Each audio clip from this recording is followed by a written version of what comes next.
ನಮಸ್ತೆ ವೀಕ್ಷಕರೇ, ಮಹಾಭಾರತದ 6ನೇ ಎಪಿಸೋಡ್ಗೆ ಸ್ವಾಗತ.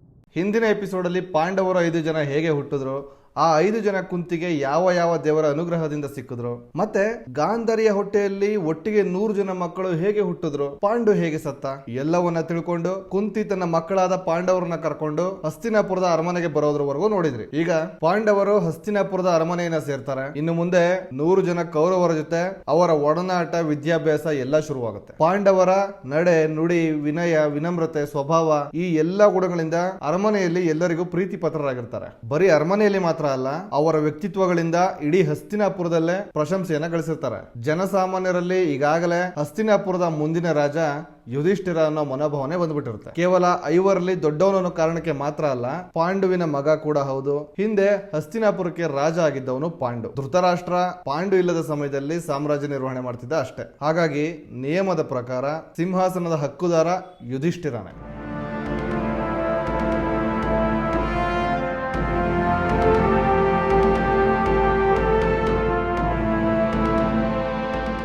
ನಿಯಮ ಏನೇ ಇದ್ರು ಕೌರವರಿಗೆ ಪಾಂಡವರಲ್ಲಿ ಯಾರು ಕೂಡ ಸಿಂಹಾಸನ ಏರೋದು ಇಷ್ಟ ಇರಲಿಲ್ಲ. ಅದರಲ್ಲೂ ದುರ್ಯೋಧನ ತಾನು ಸಿಂಹಾಸನ ಏರಿ ರಾಜ ಆಗ್ಬೇಕು ಅಂತ ಅನ್ಕೊಂಡಿದ್ದವನು. ದುರ್ಯೋಧನನ ಪ್ರಕಾರ ತನ್ನ ತಂದೆ ಧೃತರಾಷ್ಟ್ರ ಮೊದಲನೇ ಮಗ, ತಾನು ಧೃತರಾಷ್ಟ್ರನಿಗೆ ಮೊದಲ ಮಗ, ಆದ್ರಿಂದ ಸಿಂಹಾಸನಕ್ಕೆ ನಾನೇ ಹಕ್ಕುದಾರ ಆಗ್ಬೇಕು ಅನ್ನೋ ಭಾವನೆ. ಜೊತೆಗೆ ಚಿಕ್ಕಪ್ಪ ಪಾಂಡು ರಾಜ ಆಗಿದ್ದಾಗ ತನ್ನ ತಂದೆ ಧೃತರಾಷ್ಟ್ರನನ್ನ ಕಡೆಗಣಿಸಿದ್ದಾರೆ ಅನ್ನೋ ಅಸಮಾಧಾನ ಕೂಡ ಇರುತ್ತೆ. ಒಟ್ನಲ್ಲಿ ದುರ್ಯೋಧನನ ಪ್ರಕಾರ ನನ್ನ ತಂದೆ ಮೊದಲನೇ ಮಗ, ಅವರು ಕುರುಡಾಗಿದ್ದ ಕಾರಣಕ್ಕೆ ಪಾಂಡುಗೆ ಸಿಂಹಾಸನ ಸಿಕ್ಕಿರಬಹುದು, ಆದ್ರೆ ಈಗ ನಾನಿದ್ದೀನಲ್ಲ, ನಾನೇ ಸರಿಯಾದ ಹಕ್ಕುದಾರ ಅನ್ನೋ ವಾದ. ಜೊತೆಗೆ ಭೀಮನ ಕಾಟ ಬೇರೆ. ಭೀಮ ಕೌರವರನ್ನ ತುಂಬಾ ಪೀಡಿಸ್ತಿರ್ತಾನೆ. ಎಷ್ಟೇ ಆದ್ರೂ ಭೀಮ ಎಲ್ಲರಿಗಿಂತ ಶಕ್ತಿಶಾಲಿ. ಅವನ ತೋಳ್ಬಲಕ್ಕೆ ಯಾರು ಸರಿಸಾಟಿ ಇರಲಿಲ್ಲ. ಭೀಮನಿಗೆ ಆ 100 ಜನ ಕೌರವರನ್ನ ಹೆದರಿಸ್ತಾ ಬೆದರಿಸ್ತಾ ಆಟ ಆಡೋದು ಅಂದ್ರೆ ಅವನಿಗೆ ಒಂಥರ ಮಜಾ. ಅಂದ್ರೆ ಅವನಿಗೆ ಆಟದ ತರ. ಸುಮ್ನೆ ಕೌರವರನ್ನ ಅವನ ಜೊತೆ ಕುಸ್ತಿ ಕರೆಯೋದು, ಒಂದೇ ಕೈಯಲ್ಲಿ ಎಲ್ಲರನ್ನು ಒಂದೇ ಸಲ ತಳ್ಬಿಡೋದು, ಹೀಗೆ ಅವ್ರನ್ನ ಒಳ್ಳೆ ಕಾಯಿನ್ ನ ಟಾಸ್ ಮಾಡ್ದಂಗೆ ಆಟ ಆಡಿಸ್ತಿರ್ತಾನೆ. ಈ 100 ಜನ ಕೌರವರು ಭೀಮನಿಂದ ತಪ್ಪಿಸ್ಕೊಂಡು ಹೋಗಿ ಮರ ಹತ್ಬಿಟ್ರೆ ಭೀಮ ಮರದ ಕಾಂಡ ಹಿಡಿದು ಅಳ್ಳಾಡ್ಸಿ ಒದ್ರೆ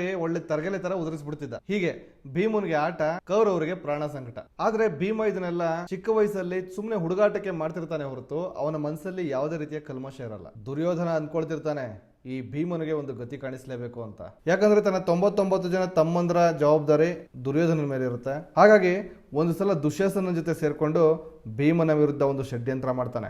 ಒಂದಿನ ದುರ್ಯೋಧನ ಮತ್ತೆ ದುಶ್ಯಾಸನ ಪಾಂಡವರನ್ನ ನಾವೆಲ್ಲ ಒಂದಿನ ಪ್ರವಾಸಕ್ಕೆ ಹೋಗೋಣ, ಇಲ್ಲಿ ಬಹಳ ಶೆಕೆ ಇದೆ, ಒಂದಿನ ನದಿ ನೀರಲ್ಲಿ ಈಜಾಡಿ ಆಟ ಆಡಿ ಅಲ್ಲೇ ನದಿ ಪಕ್ಕದಲ್ಲಿರೋ ನಮ್ಮ ಅತಿಥಿ ಗೃಹದಲ್ಲಿ ತಂಗಿದ್ದು ಬರೋಣ. ನಾವು ನದಿಯಲ್ಲಿ ಈಜಾಡಬಹುದು, ಆಟ ಆಡಬಹುದು. ನಮ್ಮ ಅಡುಗೆ ಭಟ್ರು ಅದ್ಭುತವಾಗಿ ರಸದೌತಣವನ್ನ ಮಾಡಿರ್ತಾರೆ. ಹೇಗಿದ್ರು ರಜೆ ಇದೆ, ಒಂದಿನ ಅಲ್ಲೇ ಕಾಲ ಕಳೆದು ಬರೋಣ ಅಂತ ಹೇಳಿ ಪಾಂಡವರನ್ನ ಕರೀತಾರೆ. ಪಾಂಡವರು ಖುಷಿಯಿಂದ ಒಪ್ಕೋತಾರೆ. ಈಗ 100 ಜನ ಕೌರವರು ಮತ್ತೆ 5 ಜನ ಪಾಂಡವರು ಆ ನದಿ ಹತ್ರ ಇರುವ ಅತಿಥಿ ಗೃಹಕ್ಕೆ ಹೋಗ್ತಾರೆ. ಆ ಅತಿಥಿ ಗೃಹ ಕೂಡ ಕುರುವಂಶದವರು ಕಟ್ಟಿರೋದೆ. ತುಂಬಾ ಅದ್ದೂರಿಯಾಗಿ ಡೆಕೋರೇಷನ್ ಇರುತ್ತೆ, ಉಳ್ಕೊಳ್ಳೋಕೆ ಲಕ್ಸುರಿ ಆದ ವ್ಯವಸ್ಥೆ ಇರುತ್ತೆ. ರಜಾ ದಿನಗಳನ್ನ, ವಿಶ್ರಾಂತಿ ದಿನಗಳನ್ನ ಕಳಿಯೋದಕ್ಕೆ ಏನೆಲ್ಲ ಸೌಲಭ್ಯಗಳು ಬೇಕೋ ಅಷ್ಟು ಸೌಲಭ್ಯಗಳನ್ನ ಈ ಅತಿಥಿ ಗೃಹ ಹೊಂದಿರುತ್ತೆ. ಪಾಂಡವರಂತೂ ಎಂಜಾಯ್ ಮಾಡ್ತಾರೆ, ನೀರಲ್ಲಿ ಈಜಾಡ್ತಾರೆ, ಒಳ್ಳೆ ಸಮಯನ ಕಳೀತಾರೆ. ಆದ್ರೆ ಕೌರವರನ್ನ ಭೀಮ ಚೆನ್ನಾಗಿ ಗೋಳಿಕೋತಿರ್ತಾನೆ. ಎತ್ತೆತ್ತಿ ನೀರಿಗೆ ಎಸೆಯೋದು, ನೀರೊಳಗಡೆ ಎಮ್ಕಿ ಆಟ ಆಡೋದು, ಮುಖಕ್ಕೆ ನೀರು ಬಡಿಯೋದು, ಜೋರಾಗಿ ಅಲೆಗಳನ್ನ ಎಪ್ಸಿ ಒಂದ್ ಕಡೆ ದೂಕೋದು, ಹೀಗೆ ತುಂಬಾ ಪಡಿಸ್ತಿರ್ತಾನೆ. ಪಾಪ ಕೌರವರು ನೋಡೋವರೆಗೂ ನೋಡಿ ಅಣ್ಣ ದುರ್ಯೋಧನ ಹತ್ರ ಬಂದು ಭೀಮನ ಬಗ್ಗೆ ಕಂಪ್ಲೇಂಟ್ ಮಾಡ್ತಿರ್ತಾರೆ. ಆಗ ದುರ್ಯೋಧನ, ಸ್ವಲ್ಪ ಸಮಯ ತಡ್ಕೊಳ್ಳಿ, ಆದಷ್ಟು ಬೇಗ ಭೀಮನನ್ನ ನಮ್ಮ ದಾರಿಯಿಂದ ಕಿತ್ತೋಗಿತೀನಿ ಅಂತ ಹೇಳ್ತಾನೆ. ಎಲ್ರು ಚೆನ್ನಾಗಿ ಆಟ ಆಡ್ಕೊಂಡು ಸುಸ್ತಾಗಿ ಊಟ ಮಾಡೋಣ ಅಂತ ಆ ಅತಿಥಿ ಗೃಹಕ್ಕೆ ಹೋದ್ರೆ ರುಚಿಕರವಾಗಿ ಸ್ವಾದಿಷ್ಟವಾದ ಊಟ ತಿಂಡಿ ರೆಡಿ ಇರುತ್ತೆ. ಹಣ್ಣು ಹಂಪಲು, ತರಕಾರಿ, ಮೊಟ್ಟೆ, ಫಿಶ್, ಹೀಗೆ ಎಲ್ಲಾ ಬಗೆದು ಅಲ್ಲಿನ ಸ್ಪೆಷಲ್ ಭಟ್ರು ರೆಡಿ ಮಾಡಿರ್ತಾರೆ. ಆದ್ರೆ ಭೀಮ ಇದಾನಲ್ಲ, ಅವನಿಗಂತೂ ಎಷ್ಟು ತಿಂದ್ರು ಸಾಲಲ್ಲ. ಒಂದು ಸಲಿಗೆ 20 ಜನ ತಿನ್ನುವಷ್ಟು ಊಟನ ಒಬ್ಬನೇ ತಿಂದ್ಬಿಡ್ತಿದ್ದ. ಈ ಕೌರವರಿಗೆ ಮಾಡಿಟ್ಟಿದ್ದ ಅಡುಗೆನೂ ಸೇರಿಸಿ ತಿಂದ್ಬಿಡ್ತಿದ್ದ. ಭೀಮನಿಗೆ ಇವ್ರು ತಿನ್ನೋ ಊಟ ಸ್ನಾಕ್ಸ್ ಇದ್ದಂಗೆ. ಆಗ ದುರ್ಯೋಧನ ಭೀಮನ ಹತ್ರ ಬಂದು, ಭೀಮ, ನೀನು ಇಷ್ಟು ತಿಂದ್ರು ನಿನ್ನ ಹೊಟ್ಟೆ ತುಂಬಲಿಲ್ಲ ಅಂತ ನನ್ಗೆ ಗೊತ್ತು. ಇದೆಲ್ಲ ನಿನಗೆ ಯಾವ ಲೆಕ್ಕ?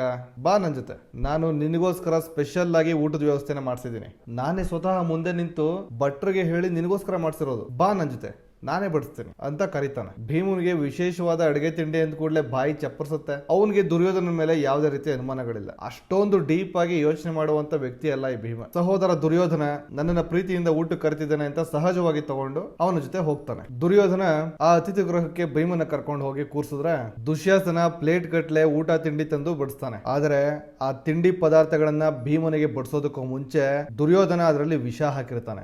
ಎಂತ ವಿಷ ಅಂದ್ರೆ ತಿಂದು ಕೆಲವೇ ಸೆಕೆಂಡ್ಗಳಲ್ಲಿ ತಿಂದವರು ಸತ್ತು ಹೋಗ್ಬೇಕು ಅಂತಹ ಮಾರಕ ವಿಷ. ಸಾಮಾನ್ಯ ಮನುಷ್ಯರು ಒಂದೇ ಒಂದು ತುತ್ತು ತಿಂದ್ರು ಸಾಕು ಅಲ್ಲೇ ಸತ್ತು ಹೋಗ್ತಾರೆ. ಆದ್ರೆ ಪೂರ್ತಿ ಊಟ ಮಾಡಿದ್ರು ಭೀಮನಿಗೆ ಏನೂ ಆಗಲ್ಲ. ಭೀಮನ ಊಟ ಎಲ್ಲ ಮುಗಿದ್ಮೇಲೆ ದುರ್ಯೋಧನ ಮತ್ತೆ ದುಶ್ಯಾಸನ ಯಾವಾಗ ಇವನು ಕುಸಿದು ಬೀಳ್ತಾನೋ ಅಂತ ಕಾಯ್ತಾ ಇರ್ತಾರೆ. ಆದ್ರೆ ಯಾವಾಗ ಅದು ಅಷ್ಟು ಬೇಗ ಆಗಲ್ವೋ, ಬಹುಶಃ ಭೀಮನ ದೈತ್ಯ ದೇಹಕ್ಕೆ ಇದು ಬೇಗ ಕೆಲಸ ಮಾಡಲ್ವೇನೋ, ಸ್ವಲ್ಪ ನಿಧಾನ ಆಗಬಹುದು ಅನ್ಕೊಂಡು ಭೀಮನ ಹತ್ರ ಹೋಗಿ, ಭೀಮ ಹೇಗಿದ್ರು ಊಟ ಮುಗಿತ್ತು, ನೀನ್ ಯಾಕೆ ಸ್ವಲ್ಪ ಹೊತ್ತು ವಿಶ್ರಾಂತಿ ಮಾಡಬಾರ್ದು ಅಂತ ಹೇಳಿ ಅಲ್ಲೇ ಒಂದು ಮರದ ಕೆಳಗಡೆ ನೆರಳಲ್ಲಿ ಮಲ್ಕೊಳಕ್ಕೆ ಹೇಳ್ತಾರೆ. ಭೀಮ ಆಕಳಿಸ್ಕೊಂಡು ಹೌದು ಹೌದು ನನಗೂ ನಿದ್ದೆ ಮಾಡ್ಬೇಕು ಅನಿಸ್ತಿದೆ, ನಾನ್ ಸ್ವಲ್ಪ ಹೊತ್ತು ನಿದ್ದೆ ಮಾಡ್ತೀನಿ, ನಮ್ಮ ಅಣ್ಣ ಯುಧಿಷ್ಠರನಿಗೆ ನಾನು ಇಲ್ಲಿದ್ದೀನಿ ಅಂತ ವಿಷಯ ಹೇಳ್ಬಿಡು ಅಂತ ಹೇಳಿ ಅಲ್ಲೇ ಮರದ ಕೆಳಗಡೆ ಮಲಗ್ತಾನೆ. ಭೀಮ ಗಾಢವಾಗಿ ನಿದ್ದೆಗೆ ಹೋಗಿದ್ದಾನೆ. ಆಲ್ಮೋಸ್ಟ್ ಕೋಮಾಗೆ ಹೋಗ್ಬಿಟ್ಟ ಅನ್ಕೊಳ್ಳಿ. ಇದನ್ನ ಸ್ವಲ್ಪ ದೂರದಲ್ಲಿ ದುರ್ಯೋಧನ ಮತ್ತೆ ದುಶ್ಯಾಸನ ಮರೆಯಲ್ಲಿ ನಿಂತು ಗಮನಿಸ್ತಾ ಇರ್ತಾರೆ. ಯಾವಾಗ ಭೀಮ ಎಚ್ಚರ ಆಗೋ ಟೈಮ್ ಬಂದ್ರು ಇನ್ನು ಎಚ್ಚರ ಆಗಿಲ್ಲ ಅಂತ ಕನ್ಫರ್ಮ್ ಆಗುತ್ತೋ ಆಗ ಅವನ ಹತ್ರ ಹೋಗಿ ಅವನ ಕೈ ಕಾಲುಗಳನ್ನೆಲ್ಲ ಹಗ್ಗ ತಗೊಂಡು ಬಿಗಿಯಾಗಿ ಕಟ್ಟಿ ಎಳ್ಕೊಂಡು ಹೋಗಿ ನದಿಯಲ್ಲಿ ಬಿಸಾಕ್ಬಿಡ್ತಾರೆ. ಭೀಮ ಒಳ್ಳೆ ಭಾರ ಇರೋ ಕಲ್ಲಿನ ತರ ನದಿಯಲ್ಲಿ ಮುಳುಗ್ತಾ ಇದ್ದಾನೆ. ದುರ್ಯೋಧನ ಮತ್ತೆ ದುಶ್ಯಾಸನ ಅನ್ಕೊಂಡು ಕೆಲಸ ಮುಗಿತು ಅಂತ ವಾಪಸ್ ಹೋಗ್ಬಿಡ್ತಾರೆ. ಇಲ್ಲಿ ನೋಡಿದ್ರೆ ಯುಧಿಷ್ಠಿರ ಭೀಮ ಎಲ್ಲಿ ಅಂತ ಹುಡುಕಾಡ್ತಿದ್ದಾನೆ.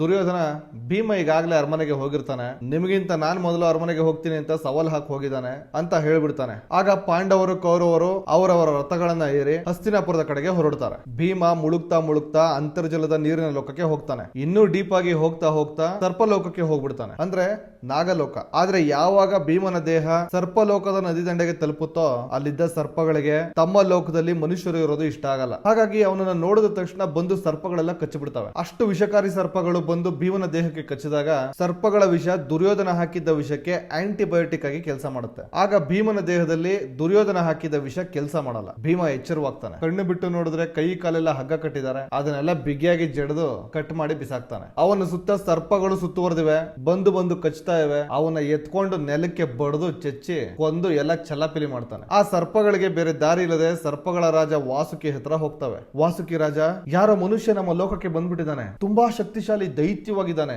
ನಮ್ಮನ್ನೆಲ್ಲ ಮನ್ಸೋ ಇಚ್ಛೆ ತಿಳಿಸ್ತಾ ಇದ್ದಾನೆ, ಹೀಗೆ ಮುಂದುವರೆದ್ರೆ ನಾವ್ ಯಾರು ಉಳಿಯಲ್ಲ ಅಂತ ಪಾಪ ಹತ್ಕೊಂಡು ವಾಸುಕಿ ಹತ್ರ ಏನಾದ್ರೂ ಮಾಡಿ ಮಹಾರಾಜ ಅಂತ ಕೇಳ್ಕೊತವೆ. ಆಗ ವಾಸುಕಿ ರಾಜ ಮತ್ತೆ ಅವನ ಮಂತ್ರಿ ಅರ್ಕ ಮಾನವನ ರೂಪ ತಾಳಿ ಆ ನದಿ ದಂಡೆ ಹತ್ರ ಹೋಗ್ತಾರೆ. ಈ ನಾಗಲೋಕದಲ್ಲಿ ಸರ್ಪಗಳಿಗೆ ಒಂದು ವಿಶೇಷವಾದ ಶಕ್ತಿ ಇರುತ್ತೆ, ಅವರು ಯಾವಾಗ ಬೇಕಾದ್ರೂ ಮನುಷ್ಯರ ರೂಪ ತಾಳಬಹುದು. ಮಂತ್ರಿ ಅರ್ಕ ಯಾವಾಗ ಭೀಮನನ್ನ ನೋಡಿದ್ನೋ ಆಗ ಅವನಿಗೆ ಫ್ಲಾಶ್ ಆಗುತ್ತೆ, ಇವನು ನನ್ನ ಮೊಮ್ಮಗ ಅಲ್ವಾ ಅಂತ ನೆನಪಾಗುತ್ತೆ. ಒಂದಾನೊಂದು ಕಾಲದಲ್ಲಿ ಇಲ್ಲಿ ಮಂತ್ರಿ ಆಗಿರುವ ಅರ್ಕ ಕೂಡ ಮನುಷ್ಯನ ರೀತಿ ಬದುಕ್ತಿರ್ತಾನೆ. ಅವನಿಗೂ ಕೂಡ ಸಹಜವಾಗಿ ಕುಟುಂಬ ಇರುತ್ತೆ. ಸಂಬಂಧದಲ್ಲಿ ಭೀಮನ ತಾಯಿ ಕುಂತಿ ಅರ್ಕಾಗೆ ಸೊಸೆ. ಅರ್ಕ ಭೀಮನನ್ನ ನೋಡಿದ ತಕ್ಷಣ ಖುಷಿಯಿಂದ ಮಾತಾಡಿಸಿ ಅವನನ್ನ ಅಪ್ಕೊಳ್ತಾನೆ. ವಾಸುಕಿಗೂ ಕೂಡ ಭೀಮ ಕುರುವಂಶದ ರಾಜಕುಮಾರ ಅಂತ ಗೊತ್ತಾಗಿ ತನ್ನ ಅರಮನೆಗೆ ಆದರದಿಂದ ಸ್ವಾಗತ ಮಾಡಿ ಕರ್ಕೊಂಡು ಹೋಗ್ತಾನೆ. ದುರ್ಯೋಧನನ ಕುತಂತ್ರದಿಂದ ಭೂಲೋಕದಿಂದ ಸರ್ಪಲೋಕಕ್ಕೆ ಬಂದ ಭೀಮ ಇಲ್ಲಿ ಏನ್ ಮಾಡ್ತಾನೆ, ವಾಪಸ್ಸು ಭೂಲೋಕಕ್ಕೆ ಹೇಗೆ ಮರಳುತ್ತಾನೆ, ದುರ್ಯೋಧನ ಈ ರೀತಿ ಮಾಡಿದಾನೆ ಅಂತ ಪಾಂಡವರಿಗೆ ಗೊತ್ತಾಗಿ ಅವರು ಏನೆಲ್ಲ ಮಾಡ್ತಾರೆ, ಎಲ್ಲವನ್ನ ಮುಂದಿನ ಸಂಚಿಕೆಯಲ್ಲಿ ತಿಳ್ಕೊಳ್ಳೋಣ. ಕತೆ ಈಗ ಹೋಗ್ತಾ ಹೋಗ್ತಾ ತುಂಬಾ ಇಂಟ್ರೆಸ್ಟಿಂಗ್ ಆಗಿದೆ. ಸೊ ಮುಂದಿನ ಎಪಿಸೋಡ್ ಅನ್ನ ಮಿಸ್ ಮಾಡದೆ ನೋಡ್ಬೇಕಂದ್ರೆ ಕೂಡಲೇ ನಮ್ಮ ಚಾನಲ್ ಗೆ ಸಬ್ಸ್ಕ್ರೈಬ್ ಮಾಡ್ಕೊಳ್ಳದೆ ನೋಡ್ತಿದ್ರೆ ಸಬ್ಸ್ಕ್ರೈಬ್ ಮಾಡ್ಕೊಳ್ಳಿ. ಈ ಪ್ಲೇ ಲಿಸ್ಟ್ ಅಲ್ಲಿ ಸಂಪೂರ್ಣ ಮಹಾಭಾರತವನ್ನ ನಿಮ್ ಮುಂದೆ ಇಡ್ತೀನಿ. ಹೀಗೆ ಮಹಾಭಾರತ ಮುಗಿದ್ಮೇಲೆ ರಾಮಾಯಣ, ದಶಾವತಾರ ಮತ್ತೆ ನಮ್ಮ ದೇಶಕ್ಕೆ ಇತಿಹಾಸಕ್ಕೆ ಸಂಬಂಧಪಟ್ಟ ಕಥೆಗಳು ಎಲ್ಲವನ್ನ ನಿಮಗೆ ಕೂಲಂಕುಷವಾಗಿ ವಿವರಣೆ ಕೊಡ್ತೀನಿ. ಸೊ ವೀಕ್ಷಕರೇ, ವಿಡಿಯೋ ಇಷ್ಟ ಆಗಿದ್ರೆ ಒಂದು ಲೈಕ್ ಕೊಟ್ಟು ನಿಮ್ಮ ಅಭಿಪ್ರಾಯಗಳನ್ನ ಕಮೆಂಟ್ ಮೂಲಕ ತಿಳಿಸಿ. ಮತ್ತೊಮ್ಮೆ ಹೇಳ್ತಿದ್ದೀನಿ, ಸಬ್ಸ್ಕ್ರೈಬ್ ಮಾಡ್ಕೊಳ್ಳದೆ ವಿಡಿಯೋ ನೋಡ್ತಿದ್ರೆ ಕೂಡಲೇ ಸಬ್ಸ್ಕ್ರೈಬ್ ಮಾಡ್ಕೊಳ್ಳಿ. ಕ್ಷಮಿಸಿ ವೀಕ್ಷಕರೇ, ನಾನು ಹೇಳಿದಾಗೆ ಡೈಲಿ ವಿಡಿಯೋ ಅಪ್ಲೋಡ್ ಮಾಡೋಕ್ಕಾಗ್ತಿಲ್ಲ, ತುಂಬಾ ತಡ ಆಗ್ತಿದೆ. ಅದಕ್ಕೆ ಕಾರಣ ನಾನು ಸ್ಟೋರಿ ಪ್ಲಾನೆಟ್ ಮತ್ತೆ ರಾಜಮಾರ್ಗ 2 ಚಾನಲ್ ಮೇಂಟೈನ್ ಮಾಡ್ತಿರೋದ್ರಿಂದ ಪೂರ್ತಿ ವರ್ಕ್ ನನ್ನ ಮೇಲಿದೆ, ಎಡಿಟರ್ ಕೂಡ ಇಲ್ಲ. ಸೊ ಹಾಗಾಗಿ ವರ್ಕ್ ಫ್ಲೋ ತುಂಬಾ ಸ್ಲೋ ಆಗ್ತಿದೆ. 2 ಚಾನಲ್ ನ ಬ್ಯಾಲೆನ್ಸ್ ಮಾಡಲೇಬೇಕು. ಒಬ್ರು ಕಮೆಂಟ್ ಹಾಕಿದ್ರು ರೀಚ್ ಇಲ್ಲ ಅಂತ ತಲೆ ಕೆಡಿಸ್ಕೊಂಬೇಡಿ, ನಿಮ್ಮ story telling ability story planet ಅಲ್ಲಿ ಆಲ್ರೆಡಿ ಪ್ರೂವ್ ಆಗಿದೆ ಅಂತ. ತುಂಬಾ ಥ್ಯಾಂಕ್ಸ್ ಬ್ರದರ್. ಬಟ್ ಖಂಡಿತ ನಾನು ರೀಚ್ ಇಲ್ಲ ಅಂತ ವಿಡಿಯೋ ಲೇಟ್ ಮಾಡ್ತಿಲ್ಲ. ರೀಚ್ ಇರ್ಲಿ ಇಲ್ಲದೆ ಹೋಗ್ಲಿ, ಇದನ್ನ ಮಾಡಬೇಕು ಅಂತ ಫಿಕ್ಸ್ ಆಗಿದ್ದೀನಿ. ಈ ಅಷ್ಟು ಎಪಿಸೋಡ್ಸ್ ಕಂಪ್ಲೀಟ್ ಆಗಿ ಮಹಾಭಾರತ ಮಾಡೇ ಮಾಡ್ತೀನಿ, ಮುಗಿಸ್ತೀನಿ. ಹೊಸದಾಗಿ ಶುರು ಮಾಡಿದಾಗ ಇಷ್ಟು ಬೇಗ ರೀಚ್ ಎಕ್ಸ್ಪೆಕ್ಟ್ ಮಾಡೋಕ್ಕಾಗಲ್ಲ ಅಂತ ಗೊತ್ತು ನನಗೆ. ಸೊ ಖಂಡಿತ ನಿಮ್ಮ ಸಪೋರ್ಟ್ ಹೀಗೆ ಇರಲಿ. ತುಂಬಾ ಜನ ಬೇಗ ಅಪ್ಲೋಡ್ ಮಾಡಿ ಅಂತ ಕೇಳ್ತೀರಾ. ಯಾರಾದ್ರೂ ವಿಡಿಯೋ ಎಡಿಟರ್ ಈ ವಿಡಿಯೋನ ನೋಡ್ತಿದ್ರೆ ಡಿಸ್ಕ್ರಿಪ್ಷನ್ ಇರೋ ಮೇಲ್ಗೆ ಒಂದು ಮೇಲ್ ಹಾಕಿ, ಅಥವಾ ನಿಮ್ಗೆ ಯಾರಾದ್ರೂ ಎಡಿಟರ್ ಗೊತ್ತಿದ್ರೆ ನನಗೆ ರೆಫರ್ ಮಾಡಿ. ಖಂಡಿತ ಈ ಪ್ರಯತ್ನ ಅಂತೂ ಬಿಡೋದಿಲ್ಲ. ರಾಜಮಾರ್ಗ ಅಂತ ಮಾಡಿರೋದೆ ನನ್ಗೆ ಅನ್ಸುದನ್ನೆಲ್ಲ ಹೇಳ್ಬೇಕು, ನನಗೆ ಏನೇನು ಇಷ್ಟ ಮತ್ತೆ ನನಗೆ ಏನೇನು ಅನ್ಸುತ್ತೆ ಅದನ್ನೆಲ್ಲ ನಿಮ್ ಮುಂದೆ ತಂದಿಡಬೇಕು ಅಂತಾನೆ ರಾಜಮಾರ್ಗ ಅಂತ ಚಾನಲ್ ಮಾಡಿರೋದು. ಇದು ಬರೀ ಸ್ಟೋರಿ ಟೆಲ್ಲಿಂಗ್ ಅಷ್ಟೇ ಅಂತಲ್ಲ, ಎಜುಕೇಟೆಡ್ ವಿಡಿಯೋಸ್ ಅಂದ್ರೆ ಓವರ್ ಆಲ್ ನಾಲೆಡ್ಜ್ ಸಿಗುವಂತ ಕಂಟೆಂಟ್ಸ್ ಎಲ್ಲ ಇದರಲ್ಲಿ ಬರುತ್ತೆ. ಡೆಫಿನೆಟ್ಲಿ ಈಗ ತಡ ಆಗ್ತಿರೋದಕ್ಕೆ ಕ್ಷಮೆ ಇರಲಿ, ಆದಷ್ಟು ಫಾಸ್ಟಾಗಿ ಅಪ್ಲೋಡ್ ಮಾಡೋದಕ್ಕೆ ಟ್ರೈ ಮಾಡ್ತೀನಿ. ಸೊ ಇಷ್ಟು ಸಪೋರ್ಟ್ ಮಾಡೋದಕ್ಕೆ ಧನ್ಯವಾದ, ತುಂಬ ಥ್ಯಾಂಕ್ಸ್. ಮತ್ತೆ ಸಿಗೋಣ.